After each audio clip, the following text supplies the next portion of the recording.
음색도 굉장히 아름답고 저는 그 박자에 좀 약한 사람입니다만은 이분들은 박자에 정통하신 분들. 박자도 맞고 멜로디 또 전반적으로 화음을 넣어서 아주 감사합니다. 우리 삼여전도회 참 우리 모든 남선교 여전도회가 중요하지만 우리 삼여전도회를 향한 하나님의 뜻과 또 하나님의 축복이 큰 줄로 믿습니다.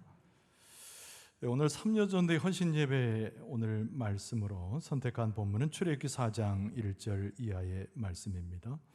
말씀의 순종함으로라고 하는 제목을 잡아봤어요. 한번 따라서 봅시다. 하나님의 말씀에 순종해야 합니다. 우리가 말씀을 보고 말씀을 듣고 또 말씀을 읽는 이유는 단 한 가지예요. 그 말씀에 순종하려고 하는 거죠. 하나님께서 우리에게 말씀을 주신 목적도 한 가지입니다. 우리에게 축복을 주시고자 한 거예요. 그러니까 하나님의 말씀을 듣고 순종하는 자에게 하늘의 축복이 임할 줄로 믿습니다. 우리가 흔히 들어봄직한 사람 한 사람에 대한 일화를 좀 소개하려고 합니다. 록펠러라고 하는 미국의 그 누구도 다 기억하는 백만장자였던 사람에 대한 일화입니다. 이 사람은 어릴 때 신앙생활을 했지만 커나가면서 사회생활을 훨씬 많이 하게 되었죠. 이 사람이 사업가로서 굉장한 성공을 이루게 됩니다. 기록에 보면은 43세가 되었을 때 엄청난 백만장자로 등장하게 되는데요. 이 사람이 1년 매출액이 우리나라로 바꿔서 한 100억 이상의 1년 매출을 거둘 정도의 큰 사업가로 성장하게 되었습니다. 그로부터 10년이 지난 다음에 커다란 회사를 지니게 되었고요. 50대 중반이 되었을 때는 세계에서 정말 다른 사람의 추격을 불허하는 대단한 부호로 성장하게 됩니다. 부족한 것이 없는 거죠. 또 사업을 하면서 자기가 그토록 원했던 그 많은 물질들을 모을 수가 있었기 때문에 매우 당당하고 그래서 마음에 흡족한 삶을 이어갔던 사람이 록펠러라고 하는 인물이었습니다. 그러나 50대 중반에 그 사람에게 찾아온 불행한 소식이 있었는데 그것은 다른 것이 아닌 하나의 질병이 찾아온 거예요. 그 질병의 이름은 알로피시오라고 하는 미국식 발음의 질병인데 이거는 탈모 증세가 일어나는 겁니다. 이게 머리만 그런 것이 아니라 이렇게 눈썹도 없어지고 그리고 몸에 있는 털도 사라지게 되면서 몸무게도 빠지고 중요한 것은 밤에 밤잠을 이룰 수가 없었던 거예요. 그래서 몸은 계속 말라가고 초췌해지면서 정신불안 증세까지 일으키게 되었습니다. 이 사람이 그렇게 아프고 투병을 하는 기간에도 회사는 저절로 잘 돼가지고요. 하루에 늘어나는 그의 재산량은 10억씩 늘어나게 되었다고 하죠. 그런데 이 사람이 의사를 만나고 나서 일종의 사형 선고와 같은 시한부의 통보를 받습니다. 당신은 한 1년 정도밖에 살 수 없다고, 그 고칠 수 있는 어떤 약도 잊지 못하다라고 하는 청천벽력의 의사의 선고를 듣게 됩니다. 병 때문이었을 수도 있고 마음의 고통일 때문일 수 있고 불면의 밤을 지새우게 되는데 록펠러가 하룻밤에 그 밤을 지새우면서 갑자기 그런 생각이 들었다고 그래요. 내가 평생 동안 추구해 왔던 이 돈, 이 물질이라고 하는 것이 다는 아니구나. 내가 병들어서 죽게 되었을 때 이것이 나를 구원하지 못하느니 이것이 무슨 가치가 있겠는가라고 하는 깨달음이었습니다. 그래서 록펠러가 새벽 미명에 어릴 때 가졌던 신앙을 다시 한번 되새기면서 하나님 앞에 기도를 하게 되지요. 그리고 나서 해가 밝고 회사에 출근했을 때 그의 삶이 조금씩 바뀌게 되었습니다. 돈이 전부가 아닌 것을 알았기 때문에 이제는 가졌던 돈들, 벌었던 돈들, 앞으로 벌 돈을 사람들에게 나누어 주기 시작했던 것이죠. 예배에 출석하기 시작했습니다. 그래서 제일 먼저 오는 것이 교회를 세워야 되겠구나. 그래서 뉴욕에 가면 지금도 리버사이드 처치라고 하는 리버사이드 교회라고 하는 것이 아름답게 세워져 있는데요. 록펠러가 자산을 털어서 세운 교회입니다. 나중에 재단을 설립해 가지고요. 가난한 사람을 돕기도 하고 그리고 의료재단을 통해서 많은 사람들을 치료해 줬던 사람으로 유명하게 되었습니다. 아까 의사로부터 선고받았다고 그랬잖아요. 한 1년 정도밖에 살 수 없을 거라고. 근데 그가 베풀고 나누는 삶 가운데서 육신의 상태도 변하고 정신의 상태도 변하게 되었습니다. 밤에 잠을 잘 잘 수 있게 되고 무엇보다 음식을 잘 먹게 되고 질병이 하나 둘씩 약을 쓰지 않았는데도 낫기 시작했다는 거예요. 한 55세, 56세 정도 되면 죽을 거라고 의사한테 선고받았는데 실제로 록펠러가 죽었던 나이는 98세까지 장수를 하고 죽었다는 기록이 있습니다. 록펠러의 이 이야기가 아주 드라마처럼 굉장히 우리에게 충격을 주기도 하고 감동을 주기도 하지만은 그의 일화 전체는 우리에게 어떤 교훈을 줍니까? 우리가 무슨 허상을 잡고 살아가는 우리의 삶의 목적, 여러분 그것보다 더 중요한 것이 있다는 거죠. 어떻게 사는가가 훨씬 중요합니다. 어떤 모양으로 하나님 앞에 서 있는가가 굉장히 중요한 인생의 몫이라는 거예요. 성공과 실패는 내 손에 무엇을 남겼느냐가 아니고 우리가 하나님의 명령 앞에 그 말씀 앞에 어떻게 순종하는 삶을 살았는가가 우리 인생의 성공과 실패를 결정한다는 것을 우리가 기억할 필요가 있습니다. 자, 오늘 본문의 말씀은요, 출애굽기 4장에 나오는 본문의 말씀이죠. 우리가 잘 아는 모세가 자기의 삶에 있어서 일대 변혁을 일으키는 하나의 이야기가 출애굽기 4장에 기록되어져 있습니다. 우리가 모세의 일생을 잘 압니다마는 40세까지 애굽의 왕자로 지냈습니다. 그의 무장봉기가 실패하고 나머지 40년 80세 될 때까지 미디안 광야로 도망자의 신세가 됩니다. 그러나 80세 되었을 때 하나님께서 부르셨죠. 바로 그 장면이 오늘 출애굽기 4장의 본문을 이룹니다. 하나님이 찾아오셨잖아요. 하나님께서 모세를 부르셨잖아요. 그의 삶을 바꿔놓고 그의 삶 자체에 가치를 부여하고 그의 삶 자체에 하나님의 뜻을 알려주는 대단한 일로 하나님이 찾아오신 거예요. 어떻게 된 건지 근데 모세는 하나님을 뵙긴 했는데 하나님의 명령의 말씀을 수용하기가 무척 어려웠다는 거죠. 이거죠. 오늘 본문의 말씀에 하나님과 모세의 대화 속에서 보여지는 모세의 연약함 혹은 자신 없어서 넘어져 있는 모세의 모습 그대로입니다. 하나님께서 부르셔요. 바로 애굽 땅에서 하나님께 부르짖는 자의 기도를 들으신 하나님께서 모세를 부르셨어요. 근데 모세는 담대하게 하나님 앞에 나아가지 못하죠. 세 가지 이유를 들어서 거절하려고 합니다. 첫 번째는 뭐냐면 내가 과거에 40년 전에 경험했는데 내가 다시 그들에게 돌아간다고 해도 그들이 나를 하나님께로부터 보냄받은 자라고 과연 인정할 수 있겠는가에 대한 하나님에 대한 반문이죠. 40년 전에 모세의 실패는 무엇이었어요? 이스라엘 백성이 준비되지 않았어요. 그러니까 모세의 왕자로서 그러면서 히브리인으로서 이스라엘 백성을 해방시키고자 하는 봉기를 일으켰을 때 아무도 모세를 동조하지 않았습니다. 모세는 그런 쓰라린 기억을 가지고서 하나님 당신이 부르셔서 나를 보내셔도 그 누구도 나를 인정하지 않을 것입니다. 두 번째 이유는 다른 것이 아닙니다. 나는 이제 80세 노인이 되었고 아무 힘이 없습니다라고 하는 고백인 거죠.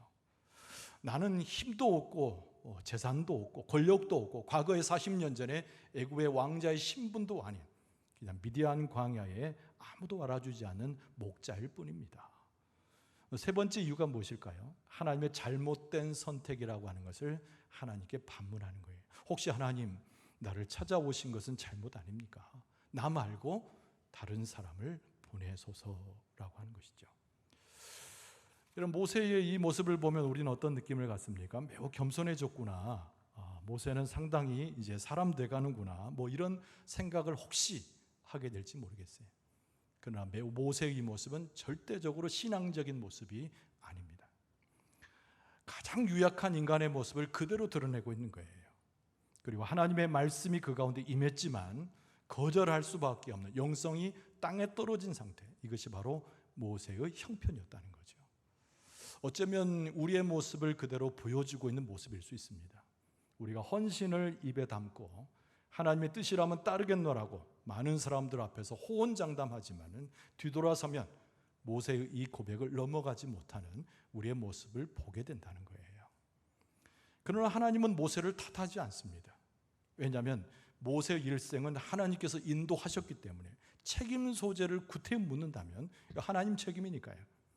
그래서 모세에게 히브리인임을 가르쳐 주신 것도 하나님이시고 40년 전에 그 실패를 경험하게 하신 이도 하나님이시고 지금 아무것도 없는 모세에게 찾아오신 이도 하나님이시기 때문에 하나님은 모세를 책망하지 않으시는 거죠. 오늘 본문의 말씀에 이 기적들이 몇 가지 기록이 되어 있어요. 근데 이 기적은 그냥 기적이 아니고 하나님께서 모세를 부르시고 모세로 하여금 용기 있게 하시고 그 무지와 연약함에서 탈출시키고자 하는 하나님의 작동적인 원리를 이야기해 줍니다.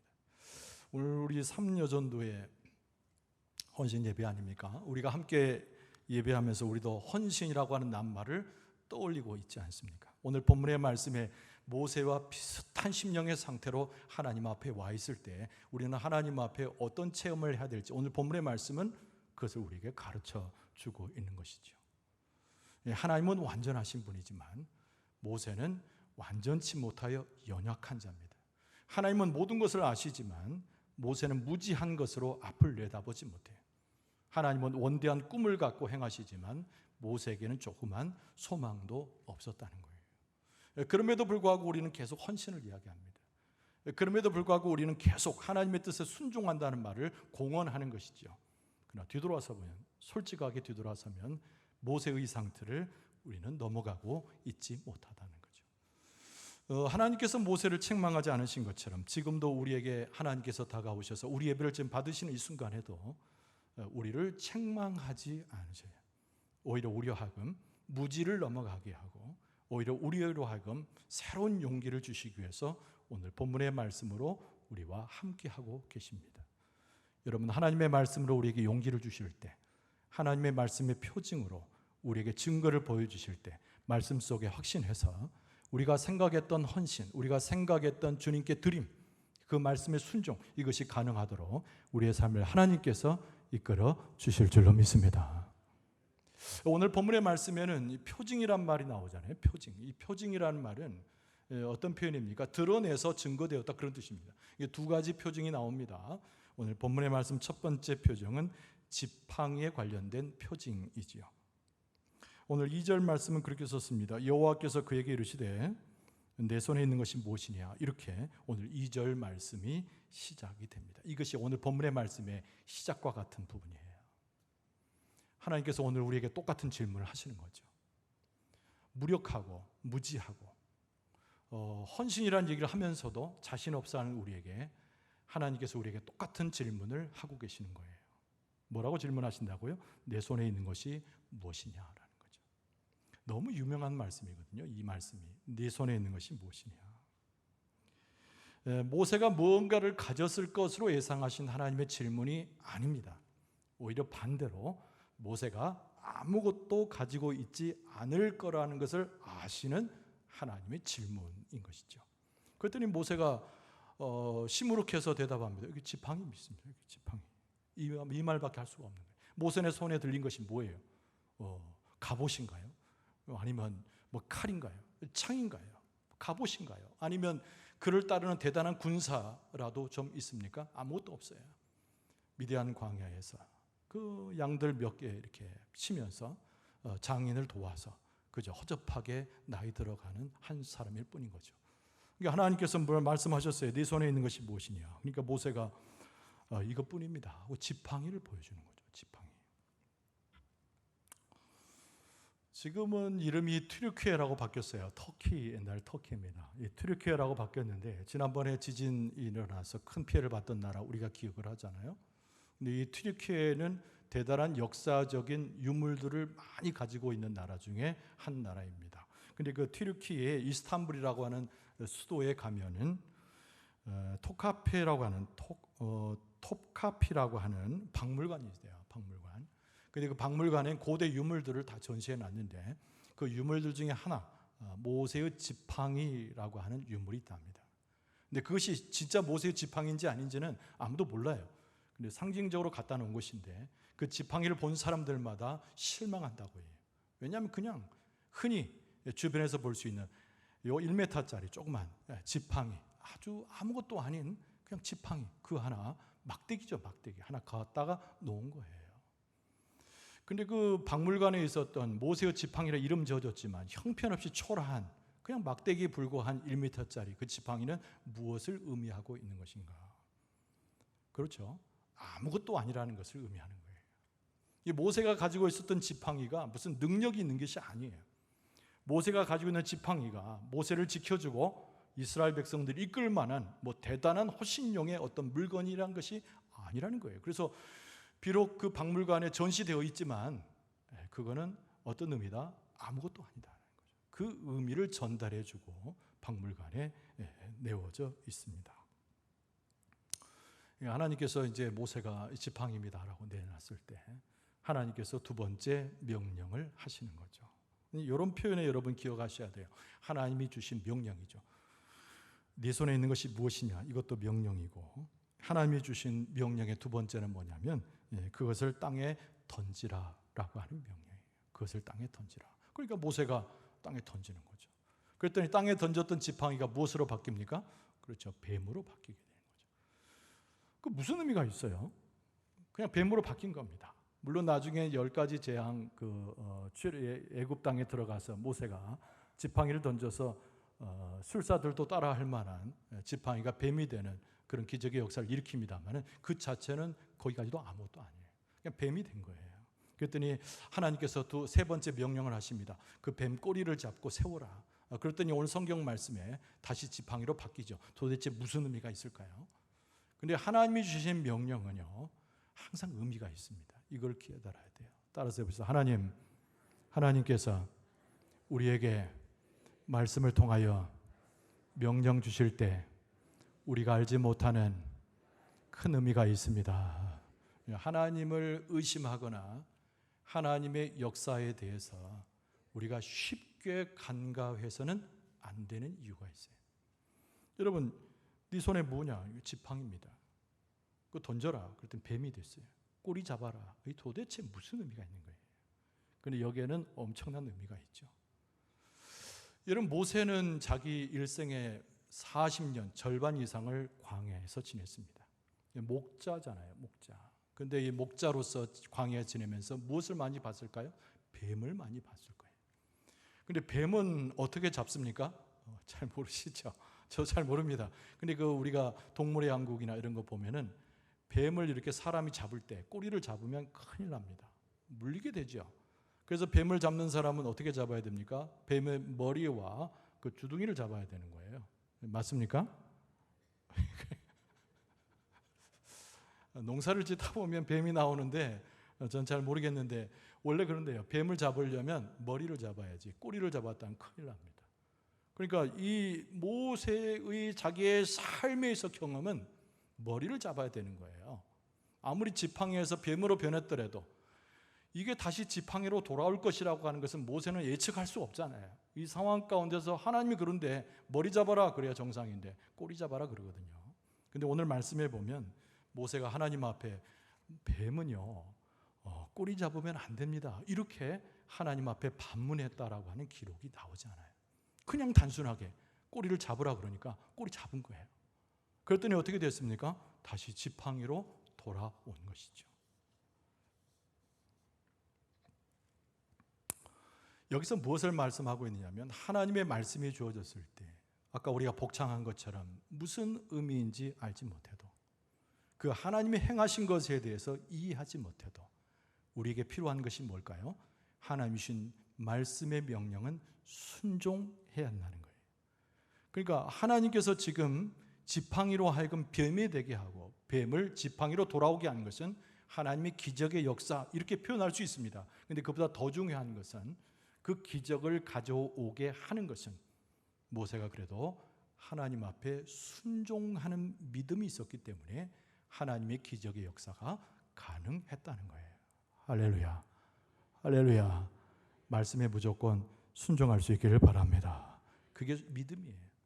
그러니까 모세의 마음 가운데는 두려움과 그리고 하나님께서 부르심에 대해서 응답할 수 없는 무기력감이 물론 있었지만 이미 그 어릴 때부터 모세를 기억하여 40년 전에 모세의 기억에는 생생했을 거예요. 하나님의 뜻이라고 여겨서 일으켰던 그 민중의 봉기를 스스로 알고 있었을 거예요. 그때 가지고 있던 믿음이 조금이라도 남아있어서 그 믿음 때문에 하나님 주신 명령에 순종할 수 있었다는 거죠. 이 순종이라고 하는 것 자체가 하나님의 놀라우신 능력을 가져오는 유일한 통로가 되는 줄로 믿습니다. 우리가 믿음 그러면 누구를 떠올립니까? 아브라함을 떠올리게 되거든요. 아브라함. 여러분 창세기 12장에 아브라함의 이야기가 나오고 그 뒤에 창세기 전체에 아브라함의 후손들에 대한 기록이 쭉 기록이 되어져 있습니다. 근데 아브라함은 믿음의 조상이라고 일컬어요. 얼마나 믿음이 좋았으면 믿음의 조상이라고 일컫고 하나님께서는 아브라함을 통해서 믿음의 민족인 이스라엘 백성을 탄생시켰을까요?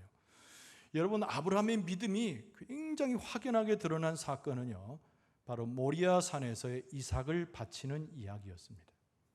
여러분 100세가 되었을 때 하나님의 약속대로 아들을 낳았는데 그 아들의 이름이 누구예요? 바로 이삭을 낳았습니다. 100세 25년을 기다렸어요. 그 기적, 하나님의 기적의 역사는 25년을 기다리는 인내가 필요했죠. 그런데 그렇게 해서 이삭을 낳았습니다. 외아들을 낳았습니다. 자기 후손을 이어갈 수 있는 유일한 아들을 낳았습니다. 그런데 하나님께서 어느 날 찾아오셔서 아브라함에게 말씀하세요. 네 자식 이삭 제물로 삼아서 내게 번제로 드리라. 그래서 하나님께서 지정하신 땅이 나옵니다. 모리아로 가는 길에 있는 산이에요. 우리가 모리아산 그러지만 그 산 이름이 모리아산이 아니고 모리아로 가는 길에 만나는 산입니다. 그냥 야산이죠. 그런데 여러분 그 길로 가는 데는 3일길을 가라 했어요. 3일길. 그 종 사환을 데리고 그리고 이삭을 데리고 3일길을 가는데 모세가 아무 말도 하지 않습니다. 그리고 이삭이 속없이 왜 제물은 없냐고 물었을 때 하나님이 예비하실 것이라고 하는 원론적인 답변만을 하게 되죠. 그러나 마지막 순간에 우리는 기억을 하잖아요.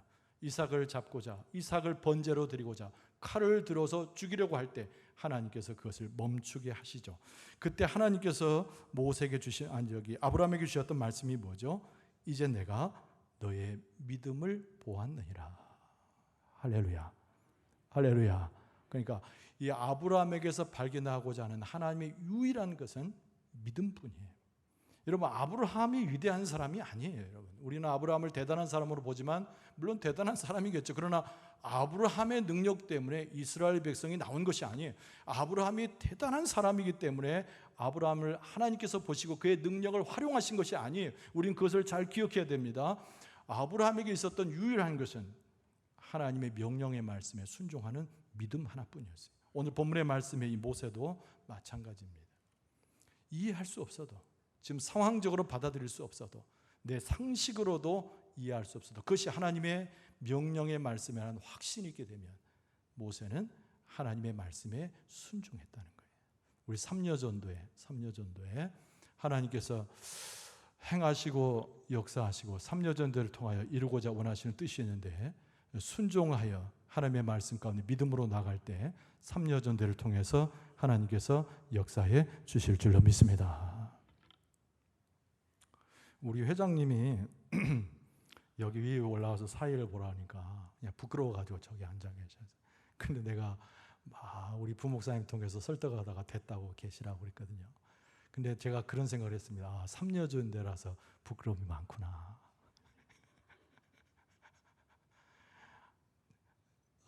우리 남선교회 일남선교회 정도 그랬으면 왜 그러시냐고 제가 모시고 올라올 텐데 삼려전도니까 부끄러움이 많아서 여러분 하나님 앞에서도 우리가 부끄럽잖아요. 우리는 삼려전도에 가는 너무 아름다워요. 그 신앙이 순수하고 그런데 하나님께서 우리를 사용하고자 원하실 때 하나님 앞에 다소곳이 나간 우리의 모습일지라도 하나님께서 우리를 사용하시면 하나님의 놀라운 능력으로 기적을 행하실 줄로 믿습니다. 두 번째 표징이 뭐냐면 문둥병에 대한 표징이죠. 문둥병. 오늘 본문의 말씀의 6절에 보면 이렇게 되어 있어요. 여호와께서 또 그에게 이르시되 내 손을 품에 넣으라 하시매 그가 손을 품에 넣었다가 내어보니 그의 손에 나병이 생겨 눈같이 됐다라고 되어 있어요. 이것도 참 이해하기 어려운 부분입니다. 하나님께서 왜 이런 일들을 행하실까? 얼마나 이해하기 어렵냐 말이죠. 하나님과 우리 사이의 간격이 어느 정도 될까요? 한 1km 정도 될까요? 아니면 한 10km? 아니면 태양과 지구 사이 정도의 간격일까요? 여러분 하나님은 영원 전부터 영원 후까지 계시고 무한대의 하나님을 우리는 이해할 수가 없어요. 우리는 육체고 하나님이 영이시기 때문에 그러나 중요한 것은 믿음이라고 하는 것은 이 간격을 초월하는 거예요. 할렐루야. 할렐루야. 하나님께서 넣어주신 믿음이 큰 믿음이 될 수 있기를 바랍니다. 이 두 번째 표징도 사실은 왜 하나님이 이렇게 하셨을까? 너무나 많은 퀘션 마크의 의문이 남아요. 여호와께서 모세에게 말씀하신 거죠. 네 손을 품에 넣으라. 그랬더니 손을 품에 넣었다 보니까 좀 손이 따뜻해지고 마음이 온화해지고 믿음이 생기고 강화해졌더라. 이렇게 기록하면 좋을 텐데 그렇지 않고 반대로 그의 손에 나병, 문둥병이 걸려가지고 나온 거예요. 여러분, 우리가 하나님의 명령을 따라서 삶을 살아가는 믿음의 삶이 간단치 않습니다. 절대 쉬운 일이 아니에요. 예수께서 걸어가셨던 십자가의 길이라고 하는 것은 십자가 골고다상에서 죽는 길이었잖아요. 하나님께서 사람을 선택하시고 그 사람을 통하여 영광 받기를 원하실 때 사람은 수두룩하게 하나님을 배반했단 말이죠. 이 나병이라고 하는 이 문둥병은 사람이 가지고 있는 온갖 고난과 온갖 시험이라고 하는 것을 상징적으로 보여줍니다. 우리가 하나님의 명령을 수행할 때 고난과 어려움을 각오하지 않는다면 무지한 사람이에요. 여러분, 우리가 바다에다가 조선소에서 배를 만들어서 배를 띄우게 되면 조그만 돛담배 하나 만들었다 칩시다. 그러면 이 배가 달려갈 때도 물이 자잘하게 이렇게 갈라질 거예요. 그러나 엄청나게 큰 배가 있어요. 우리가 상상할 수 없을 정도 큰 배를 이 바다에 띄우게 되면 어떻게 됩니까? 속도를 내면 낼수록 물살을 가르면서 엄청난 파도가 일게 돼 있어요. 여러분, 배 한 척이 바다를 향해 갈 때도 그 물을 가르면서 엄청난 파도를 일으키는데, 여러분, 하나님의 위대한 역사를 우리가 이루어갈 때 여러분, 우리의 삶에서 고난과 역경이 없다라고 하는 것은 여러분 무지한 거예요. 그런 표현을 쓰는 것 자체가 무지한 거예요. 여러분, 하나님께서 누구를 선택하고 계십니까? 모세를 선택하셨어요. 그냥 80세가 되어서 이제 죽을 날을 기다리고 있고 자기 스스로를 연약한 자라 고백하면서 하나님께서 이끌어주시고 명령하신 바를 거절할 수밖에 없는 상황에 들어간 모세가 하나님의 사명을 감당한다고 했을 때 여러분, 개인적으로나 국가적으로나 그 민족에 있어서 당해야 할 고난은 얼마나 컸던 것이겠는가.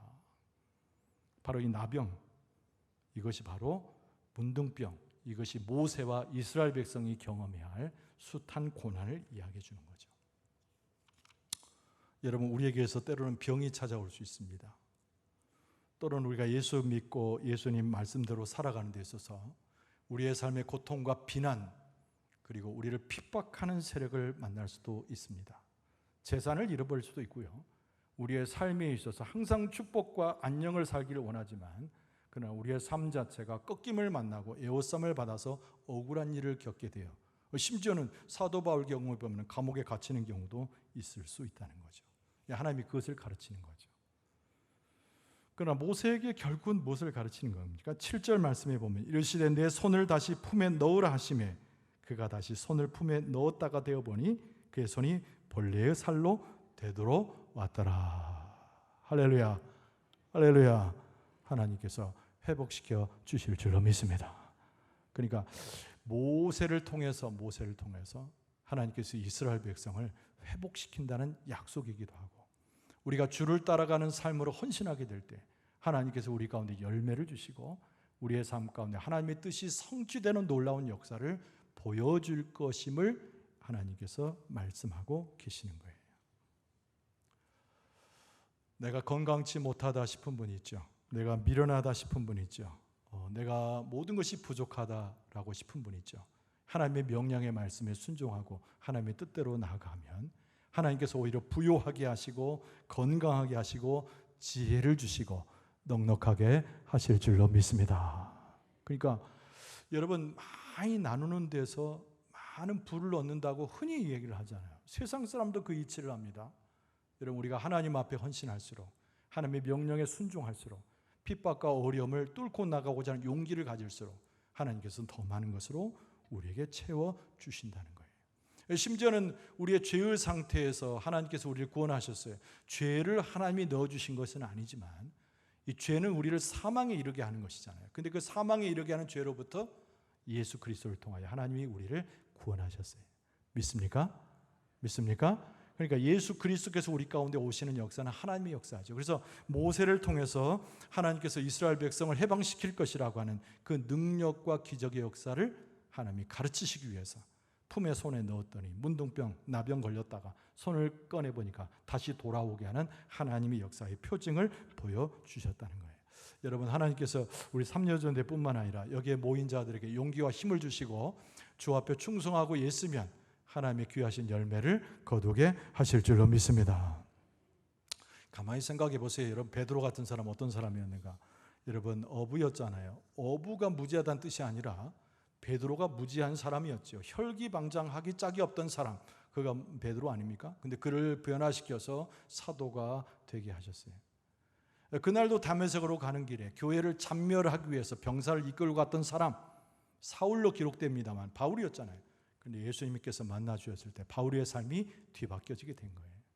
그러니까 우리가 하나님의 말씀에 순종하게 되는 순간, 예수 그리스도를 기억하게 되는 순간 우리의 삶은 변화되어서 하나님께 쓰임받는 하나님의 백성으로 탈바꿈되게 될 거라는 거예요.